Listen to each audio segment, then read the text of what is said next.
Welcome. Today we're looking at a Tubar. This is a pump lock with 8 pins. We've got 4 on the top and 4 on the bottom of the keyway.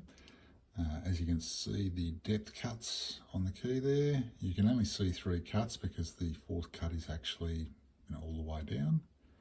And similarly here, we've got actually 3 cuts that are all the way down, so one slightly up.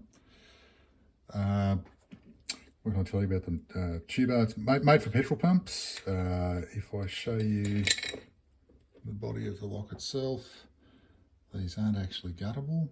They're rotation limited to 90 degrees.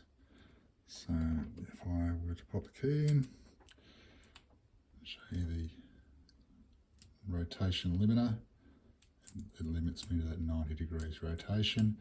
They do retain the key at any point except essentially in the lock position. It can't be gutted. This front part actually rotates, so we can't tension off that. As such, we can only really tension off the faceplate. Chuck it in the vise. Now, they're not really what you would think in terms of key pins and drivers.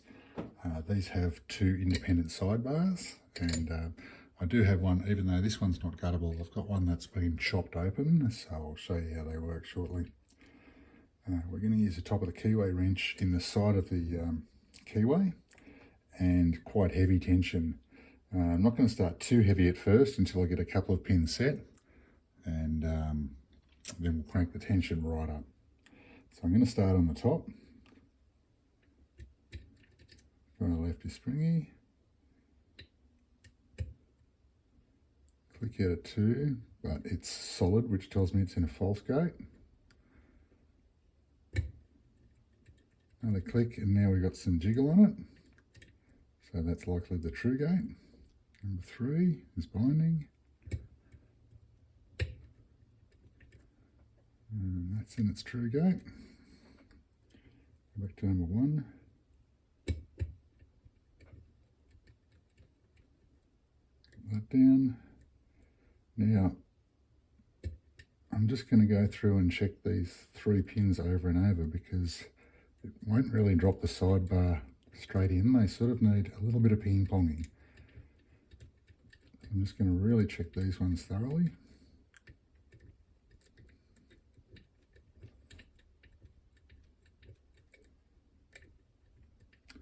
And I'm really starting to crank the tension up now too.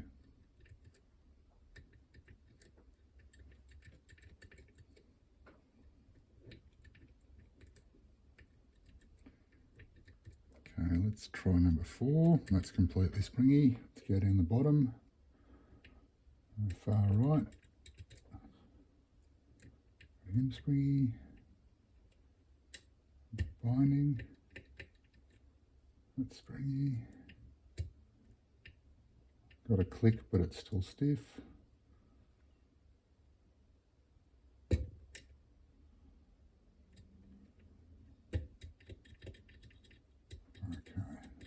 That's in the gate. Just going to ping pong these 2, the 2 middle ones. Right hand one. Still springy. Top right, still springy. Check all the tops. Okay, this one's really hard to get to. That's it.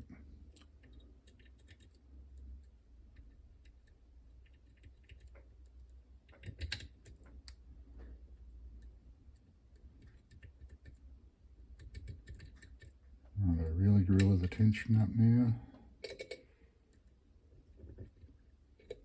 Got a little bit of movement on the core there. Out of the top left. There we go, we're open.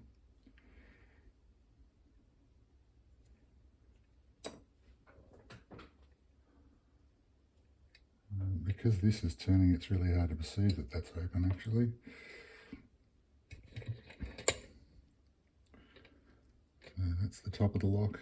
And as you can see, we're between positions now. So if I were to turn it back, we'll lock it up. So I'll just give you a close-up as much as possible to see the pins in there.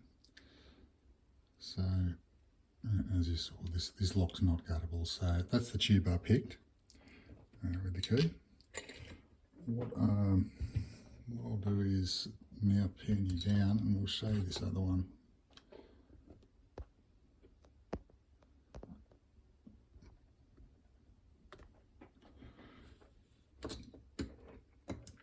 So this is one that I purchased off somebody who'd actually destroyed it in order to be able to see what was inside them.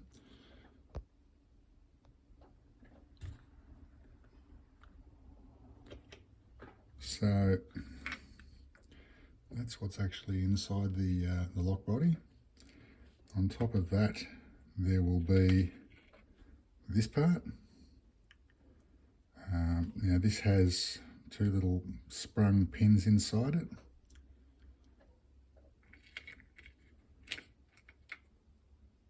Just like that. That go into there. So they'll protrude out of here and they'll actually sit in the sidebar groove, so that as you turn the plug, they will be pushed in and they will become key retaining basically. They will push into these holes on the key. So that's your key retention part. On top of that, you'll just have your steel faceplate. And then there'll be this, I think it's a press fit ring. That's the bit that'll spin as you try to tension off it or do anything with it. So, and that's why these are not really guttable non-destructively, because that's press fit on. So, and it's only designed to come out through the front. Now, if I put the key in, because we don't have the key retaining part there, hopefully I can, I must be the wrong way around, set the depth of the pins, and there's the plug turned. I can pull the key out because that part's not in there. So that gives you an example, and you can see the pin states there once they're locked in. So let's bring that back, and we'll now pull the core out. So you can see how these work. So,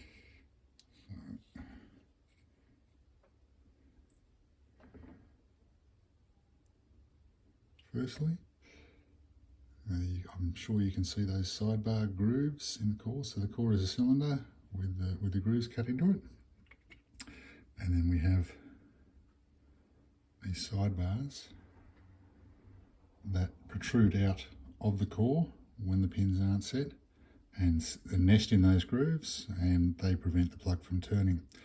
So if we pull this sidebar out, for example, so you can see how they're going to interact with the pins.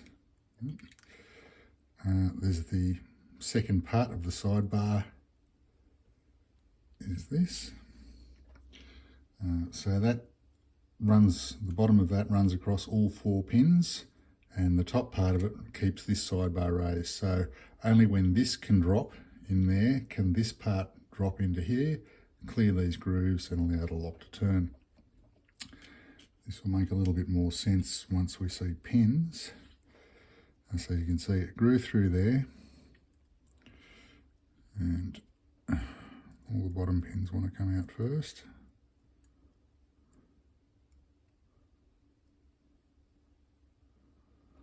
So how should we do this? Top left. So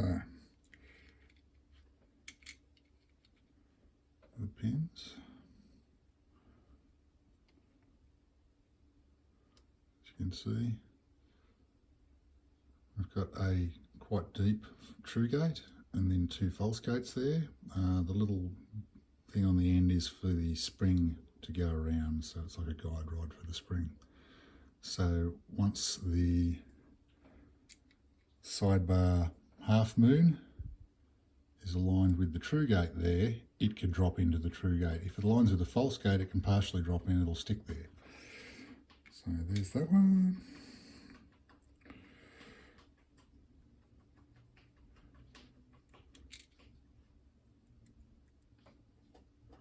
I'll fully gut this just so you can see all the various pins, cut heights, etc. Give you an idea, because understanding how a lock works, I think can make a significant difference to how easy it is for you to pick. If you understand what's going on inside the lock, you can interpret the feedback a lot better, and that'll allow you to make progress. So the reason I'm making this video is more so as an educational demonstration of what you're looking at inside a Tubar and what it really takes to pick one. I think the crux of that very heavy tension. Obviously, if you've got a pin that's really bound, stuck, and you know it needs to move, and that the way you know that is when a pin is in a true gate, it'll have a bit of wiggle to it. When it's stuck in a false gate, it'll be absolutely solid. So you can sort of jiggle the pins and figure out which one needs some work. Got a bunch of springs in there, obviously. And of course our second sidebar. So these do work independently. As you saw from this, they sort of mix. They don't necessarily isolate. You can't necessarily pick one sidebar completely and then pick the other one. It's really a matter of working the pins that need working until you get them all set. And they can act a little bit tapered in that you'll get it set, but it won't quite be, sunk in because another pin's holding it out. So by the time you've set that other pin, this one will need another nudge to get it into its correct spot. So if I bring it up on the core, so we've got those pinholes there. They show through into here, and the gates will become visible when everything's sort of set to the correct depth. All of the true gates will be aligned with this slot, allowing that half moon sidebar to drop in, allowing the other sidebar to drop in, allowing the quarter turn. I think I over-explained that significantly already. So anyway, that was the Tubar. Thanks very much for watching.